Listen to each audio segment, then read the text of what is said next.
Assalamualaikum warahmatullahi wabarakatuh. Selamat malam Bapak Ibu. Kembali lagi di media aparatur.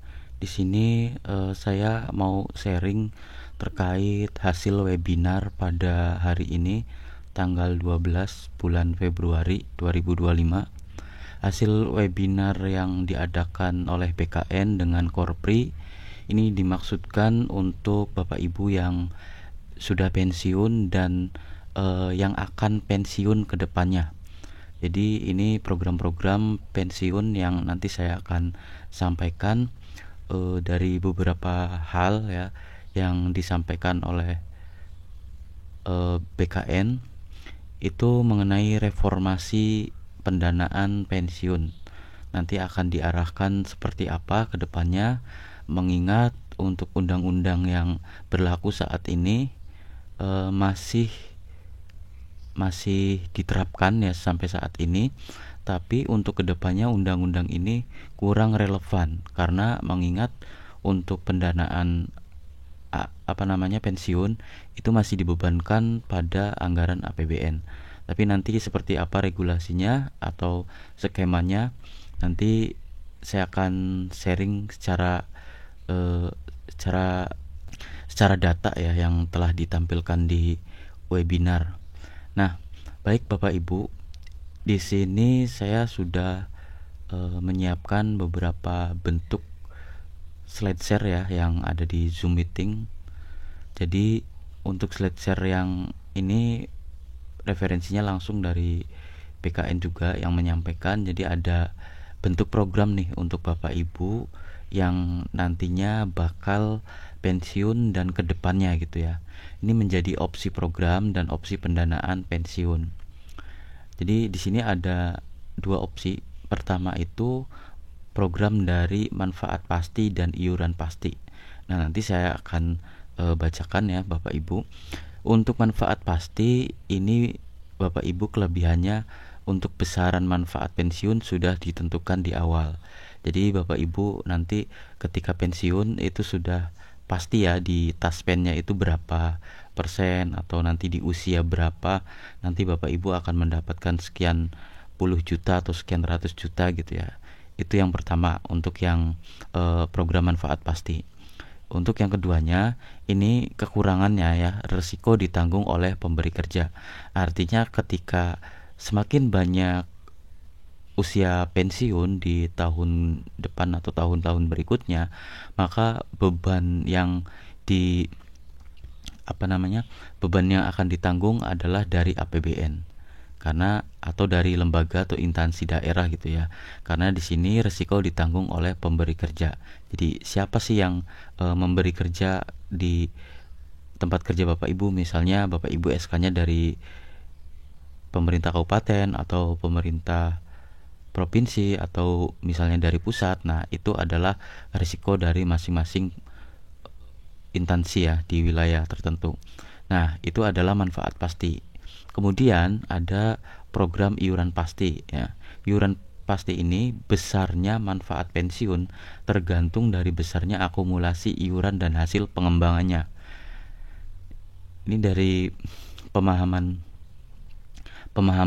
kalimat ini bahwa ketika Bapak Ibu semakin besar iuran yang ditampung oleh suatu lembaga, misalnya lembaga dana pensiun ya, itu nanti semakin besar pula Bapak Ibu akan menerima hasil dari iuran tersebut ya. Itu yang pertama kalau programnya iuran pasti ya, kalau programnya ini. Nah, yang kekurangannya ya, resikonya itu nanti ditanggung oleh Bapak Ibu sendiri. Entah itu kedepannya nanti ada resiko keuangan negara lagi kacau atau misalnya inflasi meningkat atau sebagainya lah. Intinya resiko dari program ini nanti akan ditanggung oleh masing-masing peserta pensiun. Kemudian penghasilan setelah pensiun sulit diperkirakan. Karena memang untuk yang program ini khusus ada lembaga ya, lembaga pengelolaan. Misalnya seperti Taspen atau bank-bank yang dari BUMN. Ketika misalnya Bapak Ibu itu nanti hasil dari penghasilan tiap bulannya itu nanti sulit diperkirakan ya, karena ini tergantung lembaga yang mengelolanya, apakah profesional atau tidak gitu. Nah, karena memang sini ada pengelolaan khusus ya, kalau misalnya sesuai profesionalitas maka penghasilannya tidak naik turun ya. Jadi seperti itu gambarannya ya, ada dua program yaitu program manfaat pasti dan iuran pasti. Kemudian di sini ada pendanaan. Skema pendanaan ini ada opsi juga ya Bapak Ibu. Pendanaan pensiun itu pembiayaan pensiun langsung dari APBN. Jadi penganggaran pensiun ini langsung dari beban negara ya, dari keuangan negara. Nah, kemudian untuk kelebihannya, pemberi kerja tidak perlu menyiapkan infrastruktur pengolahan dana atau tidak ada iuran dari pemerintah ya. Tidak ada iuran pemerintah.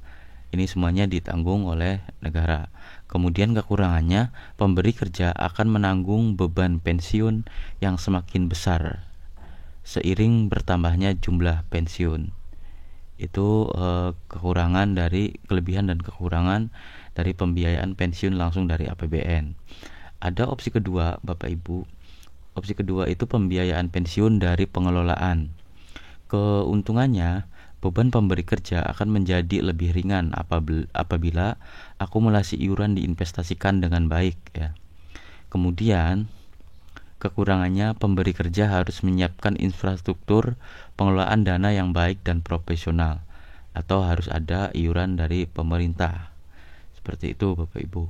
Nah, kemudian saya sudah siapkan juga ini mengenai reformasi, kenapa untuk pendanaan dan program pensiun ini harus ada reformasi dan harus ada undang-undang yang menaungi hal tersebut. Namun untuk yang badan hukumnya itu masih berbentuk penyusunan RPP ya. Artinya rancangan peraturan pemerintah, masih berupa rancangan, belum disahkan, masih dikaji. Nah, untuk yang jaminan pensiun dan jaminan hari tua pegawai ASN ini untuk undang-undangnya di pasal 21 dan pasal 22 nomor 20 tahun 2023. Ini acuan dari peraturan pemerintah mengenai pensiun. Ya, kemudian reformasi pensiun ini latar belakangnya upaya peningkatan kesejahteraan ASN sesuai dengan mandat Undang-Undang ASN yang akan ditetapkan dengan rancangan peraturan pemerintah, yaitu jaminan pensiun dan JHT, jaminan hari tua. Adapun untuk reformasi yang akan diterapkan ini melihat dua aspek ya. Pertama itu aspek kelembagaan, di mana saat ini belum dibentuk lembaga dana pensiun ASN. Ini sesuai ketentuan Undang-Undang Nomor 11 Tahun 1969, sehingga pengelolaan pensiun belum optimal. Dan untuk yang aspek kelembagaan ini masih berupa apa ya? Masih berupa intinya belum profesional ya Bapak Ibu, belum profesional karena untuk aspek kelembagaan ini mengacu pada tahun 69, artinya artinya kalau di zaman sekarang itu kurang relevan Bapak Ibu, sudah tidak relevan lagi. Itu yang melatar belakangi reformasi dari aspek kelembagaan. Kemudian di sini ada aspek program. Aspek program ada beberapa poin di sini. Untuk aspek program, pertama itu optimalisasi program persiapan pensiun. Yang kedua, ada opsi perubahan bentuk berupa program tadi ya yang sudah saya jelaskan, yaitu manfaat pasti atau iuran pasti. Ini masih dikaji dalam bentuk rancangan peraturan pemerintah. Kemudian ada opsi pendanaan juga ya Bapak Ibu. Untuk opsi pendanaan ini saat ini masih dibebankan pada pembiayaan APBN. Namun untuk skema pendanaan dengan beberapa alternatif, ini fully funded ya, atau NDC, National Defined Contribution, atau iuran ya, yang berbentuk iuran. Seperti itu kurang lebihnya. Nah, adapun kenapa masih belum disahkan juga rancangan peraturan pemerintah ini terkait undang-undang terkait badan hukum pensiun. Nah, untuk yang kendalanya ini Bapak Ibu ada 4. Pertama, struktur dan sistem pengelolaan penyelenggaraan jaminan pensiun belum ditetapkan secara jelas dan efektif. Kendala yang kedua, pemerintah belum menetapkan besaran iuran pemerintah selaku pemberi kerja. Kendala yang ketiga, manfaat pensiun yang diberikan pemerintah belum sepenuhnya menjamin kesejahteraan pensiun bagi PNS, TNI, dan Polri. Kemudian yang keempat, ketentuan pelaksanaan program pensiun PNS, TNI, dan Polri yang berlaku sudah tidak relevan lagi, yaitu mengacu pada Undang-Undang Nomor 11 Tahun 69 dan Undang-Undang Nomor 6 Tahun 66 dengan Undang-Undang Sistem Jaminan Sosial Nasional dan Undang-Undang ASN. Jadi seperti itu Bapak Ibu untuk informasinya. Diharapkan untuk yang penyesuaian rancangan peraturan pemerintah terkait pensiun ASN dan JHT ini cepat terlaksana ya, karena kalau kita lihat dari berita yang di website BKN ini yang melatar belakangi untuk untuk reformasi pensiunan, aturan pensiun ini, karena di sini dijelaskan bahwa banyak pensiunan yang terkejut karena dana pensiun yang diterima hanya 8% dari take home pay saat masih aktif bekerja. Berarti 8%-nya saat masih aktif ya. Ini mungkin gajinya atau tunjangannya ya. Kemudian oleh karena itu kami konsisten memperjuangkan single salary system dengan satu sistem gaji tunggal sebesar 15 juta rupiah tanpa rincian tunjangan. Dengan sistem ini, pensiunan nantinya akan menerima 75% dari gaji tunggal tersebut. Nah, misalnya Bapak Ibu sebagai ASN dan sudah menerapkan single salary dan sudah disahkannya peraturan pemerintah ya yang pensiun itu tadi, kita coba hitung ya 75%-nya berapa. Kalau yang sekarang berlakunya take home pay 8% ya untuk pensiun. Kita coba misalnya 15 juta ya dikali 75%, maka Bapak Ibu ya akan menerima 11.250 untuk dana pensiun. Ini kalau sudah disahkan ya Bapak Ibu, disahkan secara aturan yang baru ini, RPP Jaminan Pensiun dan Jaminan Hari Tua untuk pegawai ASN, dengan catatan sudah menerapkan single salary atau gaji tunggal. Mungkin itu saja yang bisa saya sampaikan, kurang lebihnya mohon maaf. Terima kasih yang sudah subscribe channel ini dan silahkan share ke teman-teman yang lain agar bisa tahu informasi ini mengenai reformasi badan hukum mengenai pensiun. Saya undur diri. Terima kasih. Wassalamualaikum warahmatullahi wabarakatuh.